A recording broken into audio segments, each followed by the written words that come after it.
Welcome. I'm Lori Lee Binstock, and this is a Trauma Survivor Thrivers podcast.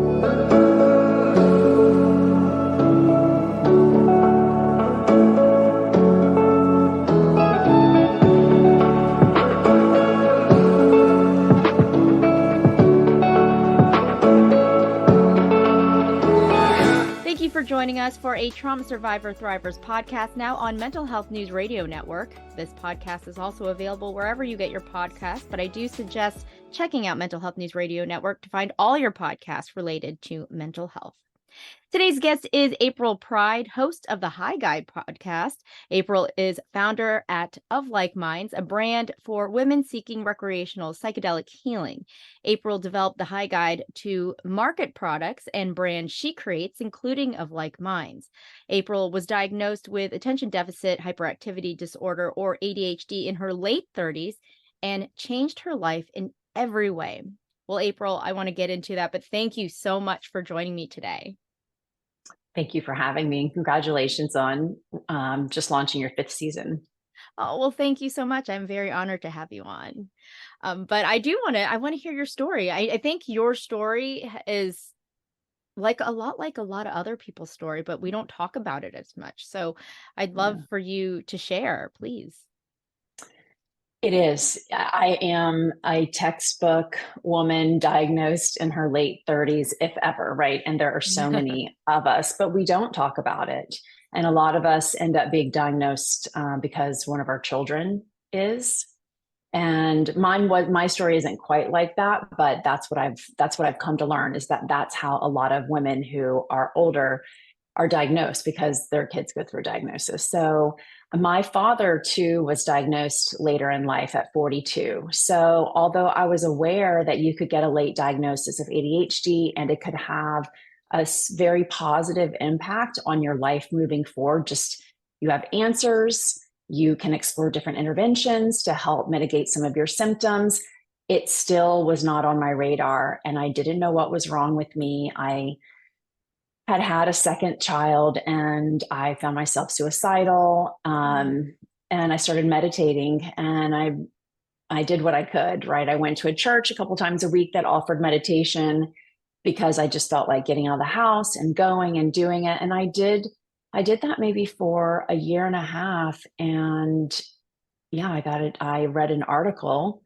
in the Daily Beast that said that women ages, I think it's 18 to 24 or 24 to 32, you can still find it online, are the most undiagnosed or underdiagnosed group of people relative to ADHD. Wow. I read the article, and Lori Lee, it was my life. It was fascinating to, again, totally textbook. If you are a girl that has undiagnosed ADHD in childhood and adolescence, you are going to develop some form of OCD, most likely. There's a lot of comorbidity, and eating disorders are it's OCD behavior, right? Mm-hmm. So I did have an eating disorder in high school and into college, and it was something that I had to work really hard in my 20s to, change my behavior so that I didn't think in those ways. But it's about control, because everything, when you do have ADHD, feels very much out of your control for a lot of reasons. And so the meditation worked. I read the article. I sent it to my then husband, who gave me the name of 3 doctors. We were on vacation, that when we got back, he was sleeping anyway. When we got back, I immediately made appointments, and I got a diagnosis. And the medication that I was prescribed worked for me. I was grateful that it did. I know that it doesn't work for everybody.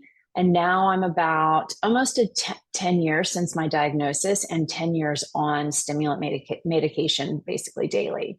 And I'm inspired by your story, because that's not something that I want to continue. And so although I've worked in psychedelics for 2.5 years and I've microdosed at times, I've just started taking microdosing seriously. And my company of Like Minds has launched micropsych, which is integrative microdosing. So you can work with an integration specialist as part of a group and learn. It's, teach a person how to fish versus just give them the fish. So learning how to personalize your protocol is what this is about. And honestly, it was inspired by knowing that I have got to figure out something to the pharmaceuticals that I'm on to manage my ADHD symptoms, because I don't feel like it can be a long-term solution for a lot of reasons.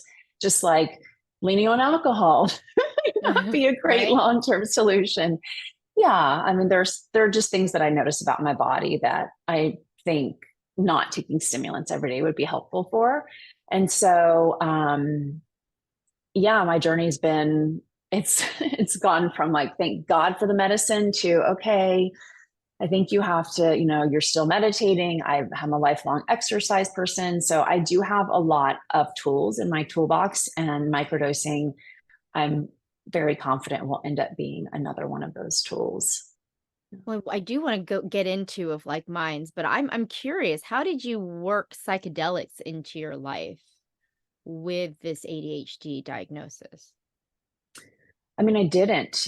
So 10 years, I mean, I was a recreational consumer of cannabis and infrequently psychedelics. I mean, depending on which one you're talking about and when in my life, but for sure. At the time I had two small kids. And so, there wasn't a lot of talk about microdosing, wasn't really on my radar. I had stopped drinking and I was sober after the birth of my second son, which is why I think that a person with undiagnosed ADHD is also going to experience postpartum and not realize what's going on. And so that's what was happening. That's why I became, in my mind, very suicidal, because I just didn't know how to get out of this loop of I can't get anything done, right? I just can't, right? And so I think that if I had the idea that it was okay to microdose or okay to choose psychedelics for more intentional reasons. This is, my youngest son is now 13 and a half years old. So this was a while ago. I think everything would have looked a lot different. And I think that would have been great for my first son too, right? Yeah. So I didn't. And that's a lot to do with just the information that I had as a Gen X woman, like you do it for fun and you feel, but you should have said no. Yeah, it's all upside down the way that we were conditioned with these substances. So medicines, depending on, again, how you use them. But now I feel fortunate. I've had so much time to learn about my own brain chemistry and what I have at my disposal.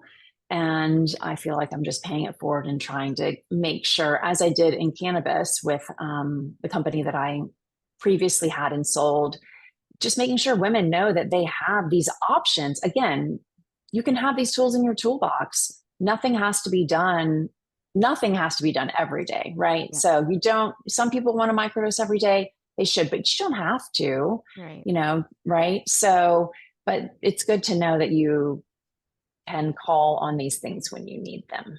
Yeah. Yeah. It's so fascinating because this, this whole idea of psychedelics, like I mean, I was also diagnosed with ADHD, but at a young age. I think I was not super young, but I was 12, 13 years old when I started on ADHD medication. Come to find out, it was because of the trauma I had experienced and my ability to disassociate. And I just got, I've been on stimulants forever until I actually had my second psychedelic experience, which was with MDMA. And I, when I first started the big individual journeys, I had to get off of what I was on. I was on Zoloft. I was on another type of SSRI.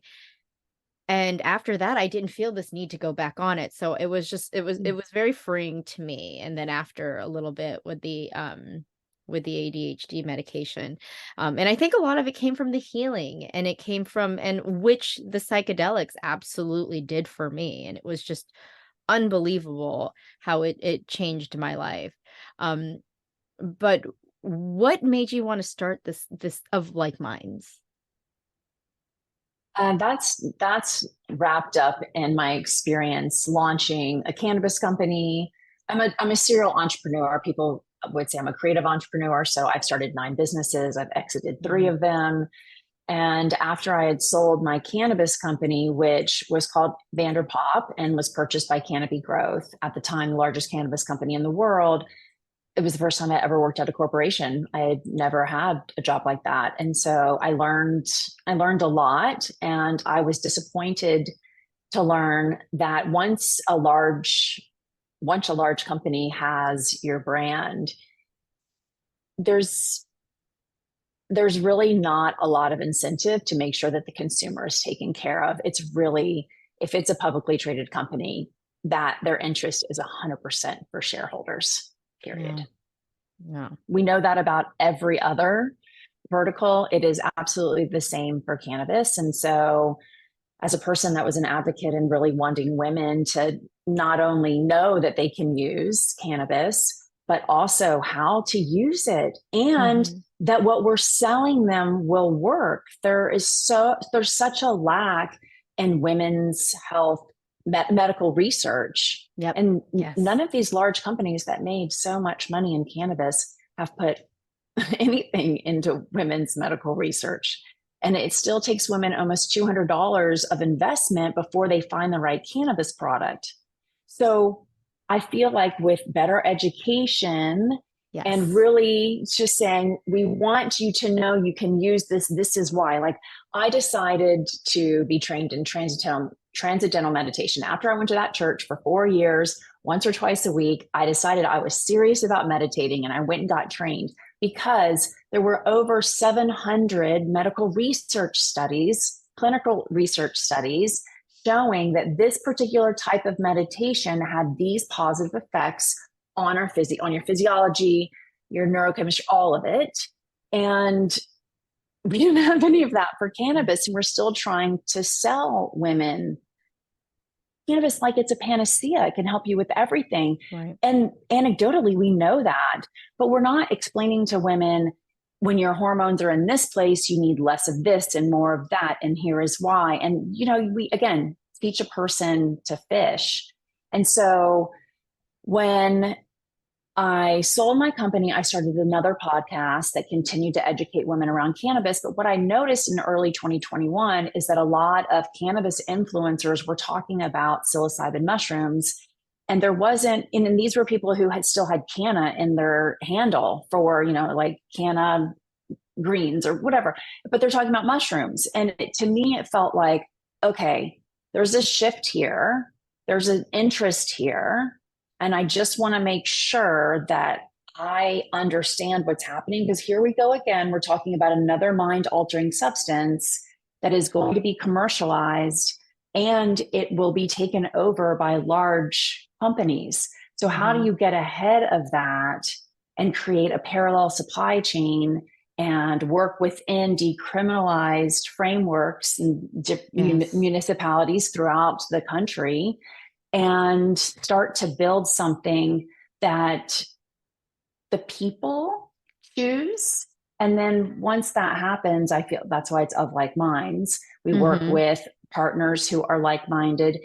And we know that consumers will find us too, because we're really, really trying to do what the mushrooms would want us to do, which is, I mean, we do sell packages for integration sessions. We Mhm. also gift psilocybin value add products and whole fruit bodies.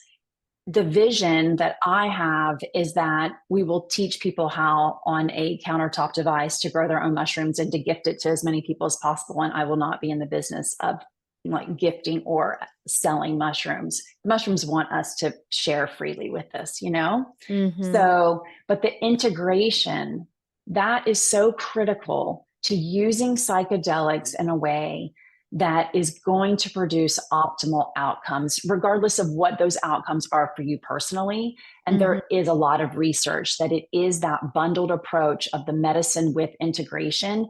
And, you know, being, again, I started the High Guide because it was a way for me to educate myself on psychedelics before I jumped in with like, this is what's up. Integration is what's up. Group integration is what's up. There aren't enough facilitators that have been trained. There aren't even enough like licensed therapists who are interested in psychedelics that could help integrate a group of people. Everyone is overwhelmed. All mental health services are overwhelmed. So how do we get more people integrating in a way that is, again, optimal for the outcomes they're looking for? And this, to me, is how we do it. So I've partnered with a licensed therapist, and we're kicking off our first protocol. And November 7th is our first session. So yeah, Wow. really proud of it. Wow, that's amazing. I absolutely agree. When it comes to psychedelics, it's not you don't take psychedelics and you're fixed. It's a whole integration process that could take up to a year. I mean, I'm still uncovering things with, you know, I have a therapist who she's an internal family systems therapist, and she, you know, she's also a psychedelic integrative therapist, and she is, I don't know what I would do without her, even if I didn't take the psychedelics, because it's like, it's almost hypnotherapy, internal family systems therapy, which I didn't even realize until I had a hypnotherapist on my podcast. And she was like, yeah, the internal family systems is similar to hypnotherapy. I was like, is it? I guess it is, because you really drop down into your subconscious and try to, you know, figure out where the root of all of this hurt, and, you know, where the healing needs to happen.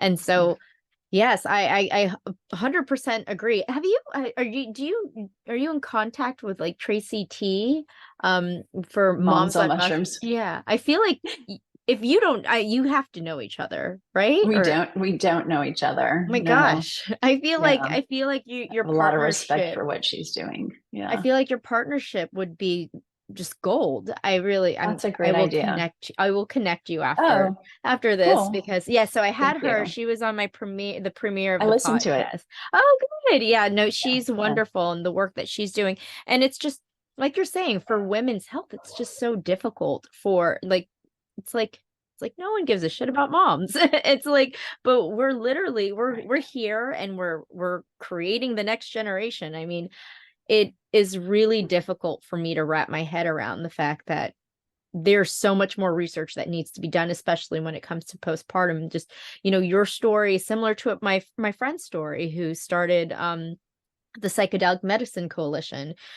to you know, because of her own issues with postpartum, and the only thing that helped her was microdosing, and these journeys. And so, I mean, what you're doing, and, you know, what you're offering, because the integration is so important. I feel like it's so hard for people are just kind of like, okay, I want to do this, but where do I go? Because of all of the legal work and all the policies and all the things that everyone's working on. Um, Totally. Yeah. and I do think education is really the key here. You know, I don't know if you saw this, on the news, the man who took the mushrooms and piloted a plane. Did you see? This was, I was just like, wow, this guy's really going to ruin it for everyone. Oh, yeah. Because you Right. don't really, I mean, it's education, right? You don't take mushrooms and you don't get in a car. You know, and it's just, there has to be some intention there when taking it. And I think that really comes with education. And so what you're doing is all of it. It's, you know, I mean, it's incredible, the work you're doing. What is your goal when looking forward? What do you hope to accomplish with all of this, and, you know, the future of psychedelics? Sorry, that's You loaded. just unpacked so many things that I wanted to reply to, and then you asked a very good question. So Go. You can go back and start unpacking if you remember no, everything I I just think I think that they're related, right? So as I've mentioned before, women need to know that this is an option, right?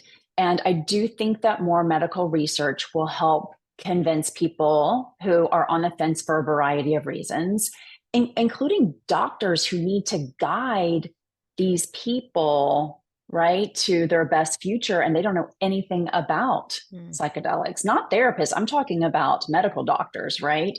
So we tell people to check with their doctor before they do anything, Right. but that doesn't happen. I know that doesn't happen. I don't want that to be the case. But if you have a family history of bipolar, psychosis, schizophrenia, I mean, the list of mental health concerns, that if you have a family history of those, you really should not embark on psychedelics without talking to a medical expert, having an intake with them. I mean, you could be sent into psychosis. You could be triggered into a schizophrenic episode, and you had no indication of that prior. So that is why I want to be a part of what's happening moving forward. Is I want those conversations to happen as soon as possible, right? And I want research to help people understand what is at stake here, so that making sure people know that this is an option. And I think we have to back that up with science, because science helps. The other thing is that, and I'm going to speak again to this demographic of women. There's so much sexual abuse that occurs with psychedelic assisted therapy that goes unreported and unspoken of, period. The more we talk to people, the more we know that this happens. And it doesn't just happen men on women. It happens. You are in a vulnerable state, and there's a person who's in a position of power. People abuse that power. And so what we're creating ultimately with Of Like Minds is a directory, a marketplace of facilitators, coaches, therapists that we have vetted, that are part of our network, and matching them with consumers, psychonauts, curious explorers. Like, we all have reasons why we come to this. And so through the podcast that I have, the High Guide, we get to interview facilitators. You get to know them. You can understand if they're, you vibe with them, right? There will be video. So this is all what we're building toward as we're launching our first micropsych microdose or integrative microdosing protocol, right? So that people know that beyond this 12 weeks, they're supported in many ways. Yeah. And do you offer, so for, let's say, someone who has ADHD, I actually had a friend who reached out to me who also just recently was diagnosed with ADHD in her late 30s. And she was curious about how psychedelics can help her. Do you have anything that focuses specifically on that within your guide? I have learned, because this is personal to me, right? I'm always on the lookout when I see research related to the brain and focus. And I am floored that no one is having the conversation about ketamine and how ketamine repairs dendrites that have shriveled up. They're like these finger-like projections on our brain cells, that cortisol, just over time, a flush of stress hormone, they shrivel up, right? Because you get overwhelmed by hormones in response to your stress. And so ketamine repairs them immediately. One dose, they project again. They're able to pick up neurotransmitters that are healthy for our brain, that flush our brain and allow us to do normal everyday activities with a lot more ease. And I want to know, if you microdose ketamine, is that better than a stimulant medication? I want to know that if you take a low dose lozenge of ketamine every 2 weeks for 6 months, then you've had enough, your brain has had enough time, you've had enough time to reintegrate, and perhaps you're off your stimulant meds. I have so many questions, but ketamine seems to me to be the quote unquote, even though it's not a psychedelic, the psychedelic technically, to have a lot of promise for ADHD. Now, where psilocybin interacts with our serotonin Mm-hmm. pathways. So, and serotonin and estrogen are very much related. So, as women lose estrogen, right, our serotonin is impacted. And that also can have an effect on our ADHD, more the comorbid issues that come along with focus. I mean, I'm not a medical expert, right? This is me just piecing things together, right? So if you microdose psilocybin, is that going to, I don't know. I have a lot of questions, but I just don't know enough. And I hope that there are researchers out there that have, I mean, listen, there are for-profit, heavily people who have, or entities that have taken a lot of money that are doing research on novel drugs, novel therapeutics to, that's like a psychedelic that has a little bit of a different chemical makeup that then can be, get IP protection, patent protection. Right. And so, okay. So those are being developed, and ADHD is, alongside PTSD and depression and anxiety, one of the primary conditions that they're looking for an intervention through these novel drugs. So I'm hopeful, but I don't have anything right now. The idea, and you're onto something, is that when you become a member of Like Minds, you have access to an assortment of facilitators that specialize in, right? So as we've just launched our pilot, we're working with Kendra Bloom, who is an integrative coach and a licensed therapist. And she is, again, teaching you how to personalize your protocol. Why you will continue to come back beyond that education is because you can join what is called right now, for the most part, healing circles, where you can find people who are focused on similar outcomes, whether that's addressing specific trauma or the way that trauma has had ramifications in your life, and trying to, dig through those manifestations. People who have ADHD, right? Men really, really want to have a place where they can go and talk. Guess what's not really supported in our culture? Right. And yeah, and then, and the women that I'm speaking to, if they're healing in a silo, that no one's winning. We need all people. And it's not gender specific, but I'm speaking in like Gen X terms over here, but you get it, right? So we need to make sure that everyone is being heard and understood, even when at face value, we're like, you're not my person.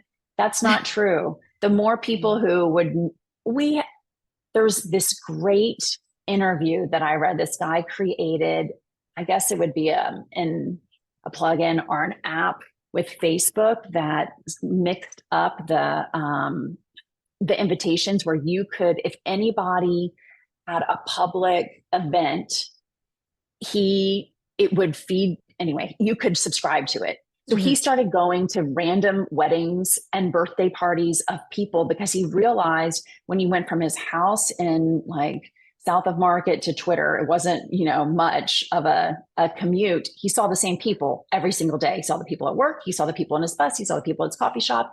And until we force ourselves to get out of our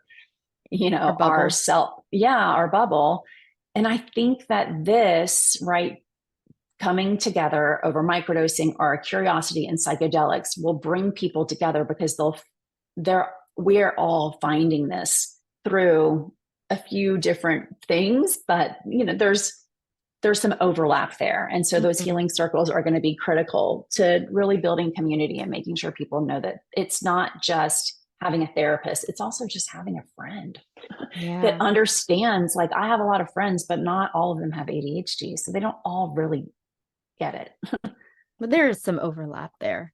And I really do believe that, everyone should be sharing. Vulnerability it is a superpower. And, just if that person didn't write that Daily Beast article, you probably would still be like, something's wrong. I just don't know what it is. And if we weren't talking about it now, I feel like the more we talk about it, the more we share, I mean, yeah, there probably are going to be those people who are like, no, that's, like you said, that's not my jam. So, and then so be it. And then they can go on their way. But then you will find, I mean, I have at least have found so many people who are of like minds. So it's been a blessing for sure. April, is there anything you would like to add? I mean, when it comes to ADHD, I think it's very similar to a journey with psychedelics in terms of the patience. And I mean, I would say that going 38 years without a diagnosis with ADHD, I went overnight from questioning if I had any intelligence compared to everyone in the world to realizing that I was the most clever person that I knew, right? And that there was a lot of power in that, and understanding that, like, it may not look like everyone else, it may not sound like everyone else, but you did it in a way that, very creatively, and it is just like got through a pretty crazy 38-year period, because I had to develop a mental acuity, emotional acuity. And psychedelics demands the same thing, right? You've got to trust that it's going to be okay. In the next 4 to 6 hours, you will be okay. Right. A life with ADHD is a little bit longer, but yeah. So, but just be patient with a microdosing journey. Like what we're really emphasizing is like, if with women in particular, and our hormones and our shifts in hormones on a monthly basis, how this affects you and what you need is going to change. Be patient. It is nothing if not trial and error to figure out how psychedelics can have a positive impact in your life. Again, it's not for everybody, but if you think it could be for you, just know that you really are embarking on a journey, and to take your time with it, and to not say yes to anything that doesn't feel like it's the right time for you, period. Yeah. I agree 100%. April, thank you so much for joining me today. I really enjoyed our conversation, and I'm excited to connect you with Tracy.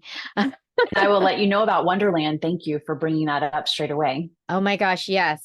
So April may be at Wonderland, and I'll talk a little bit more about that in our outro. So April, thank you so much again.